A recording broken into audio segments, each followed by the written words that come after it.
Who is Katharine? Right, well, thank you so much. And thanks for the chance to exchange and share some ideas. So my name is Katharine PULVERMACHER, and I'm the Executive Director of the Microinsurance Network, which is a role that I've been doing now for nearly 6 years. I'm also the co-chair of the Inclusive Insurance Working Group of the Insurance Development Forum, and I mentioned that for the reason that some of the things we'll be talking about will touch on the work that we're doing through that working group. It's that I co-chair with Gerhard Richard from AXA Emerging Customers, and also with Dr. Astrid Zwick from the Insure-Resilience Global Partnership, and it's coordinated by the Microinsurance Network. So that's who I am. Now, sometimes people ask me where I'm from, and I'm happy to say that I'm from lots of different places. And this is something that I'm very pleased that more and more people are in the same position as me, which I see as a wealth of a kind, in that I'm from many different ethnic origins. I've lived in many different countries.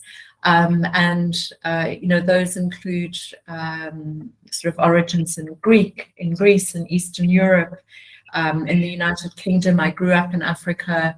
I'm Swiss. I'm currently based in Luxembourg. The Microinsurance Network receives its core funding from the government of Luxembourg, which has been a very steady and steadfast partner supporting financial inclusion and particularly insurance over the years.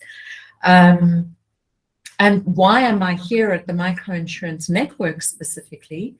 Well, I'm here because all of my life, having grown up in South Africa, I've been concerned about poverty, and I see it as the fundamental underlying problem that is at the root of so many of the other problems that we're struggling with in the world. Even climate change, you could argue that underlying this is a struggle for resources, and you know, whether we're responsible about what we consume and how we consume and how we produce.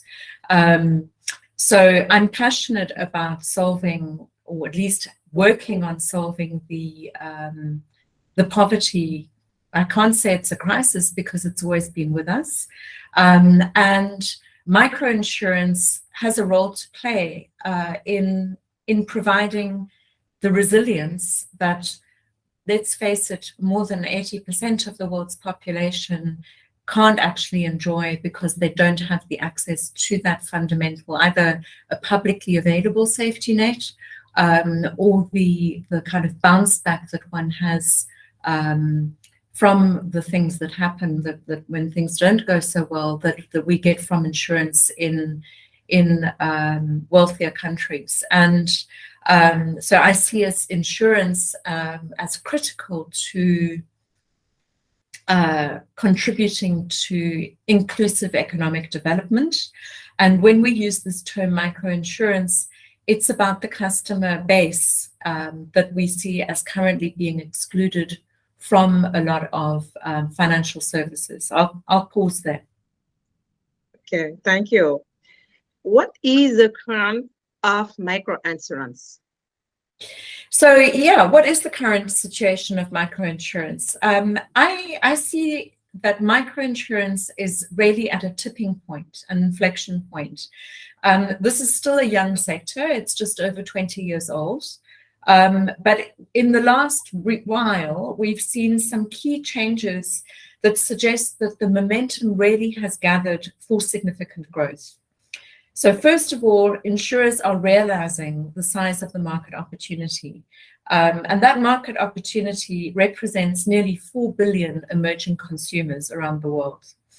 And we currently estimate that around 500 million people in this emerging middle class is currently using some form of inclusive insurance, but there is a significant opportunity. So really about 3.5 billion people still need to be reached effectively, right? Second, technological change. Technological change has driven the adoption of digital distribution methods and back office processing, and the work done by our members in testing approaches to establish best practice is bearing fruit, and it's bearing fruit at just the right time. Then thirdly, I think policymakers and even civil society are much more aware now about systemic risks to health, to income, and of course, climate change. Okay. Okay. Question.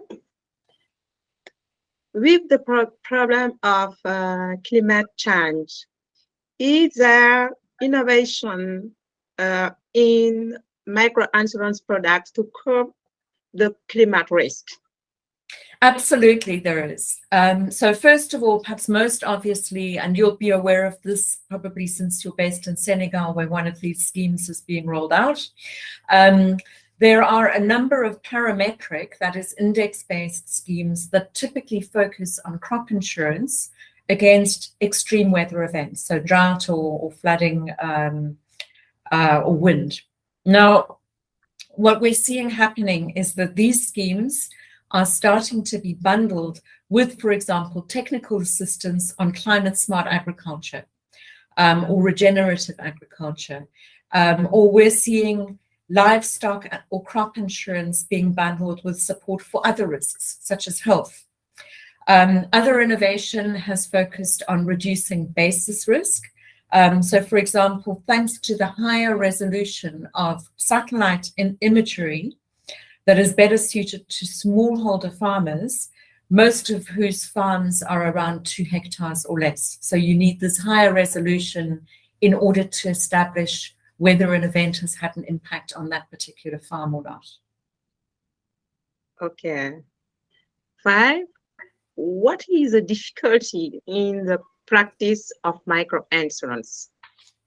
So I would say that the key difficulty is not so different to what insurers confront everywhere. And that's the need to develop products and distribution mechanisms and servicing that actually works for customers.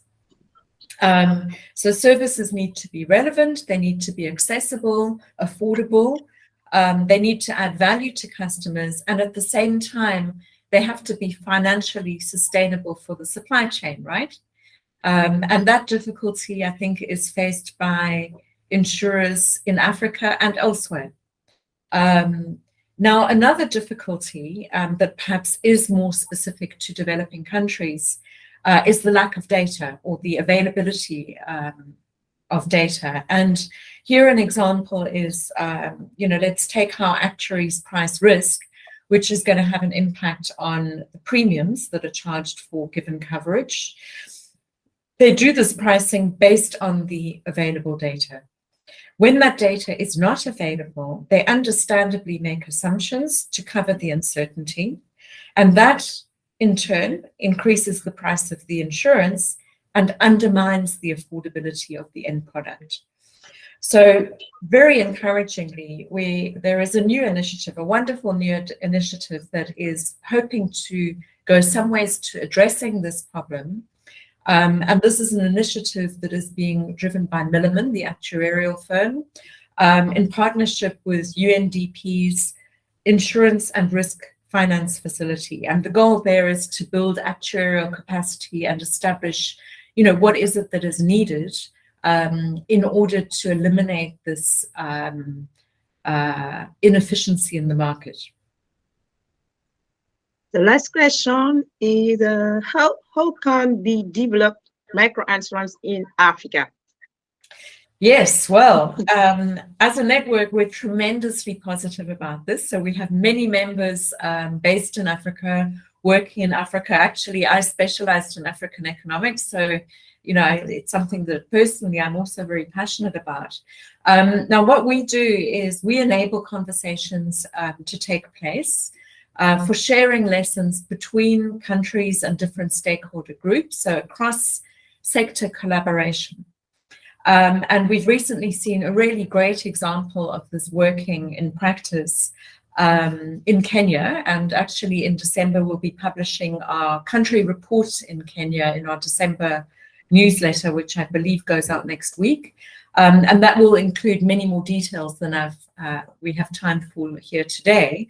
But in September, the Inclusive Insurance Working Group of the Insurance Development Forum that I mentioned earlier, in collaboration with the MIN, convened a 2-day workshop in Nairobi. And this is part of driving reaching scale in the country. And what we did was brought together pretty much all of the stakeholders involved in the space. They presented the work that they're currently doing in the country, and then took a day to brainstorm to come up with a few key ideas that would help to accelerate reaching scale in the next 5 years. Now, these stakeholders included organizations like the World Bank Group, IFC, key Kenyan insurers, the insurance supervisor, insurtechs like Pula and Blue Marble, amongst many others. And I very firmly believe that it's this kind of collaboration, along with aligned incentives and, importantly, the impact investment capital that is needed to fund the growth, to support it. This is what is driving change.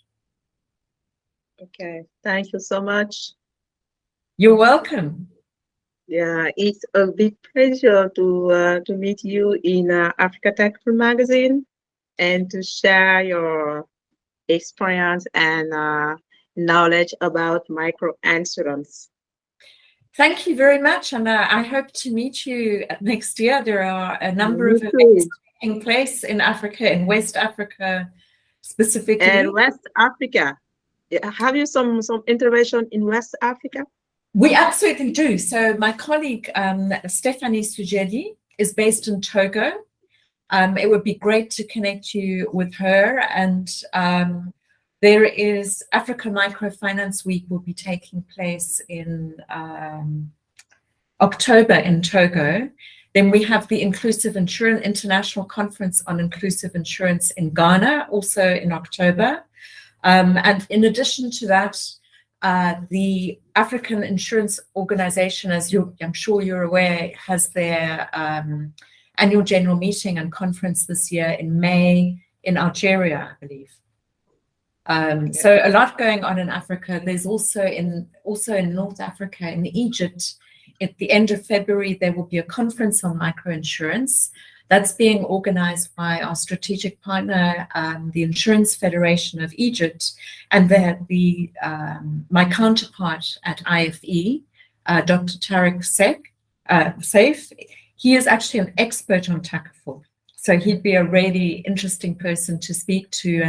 And Stephanie in Togo, I know, would have also very close to the market, would be very happy to engage with you and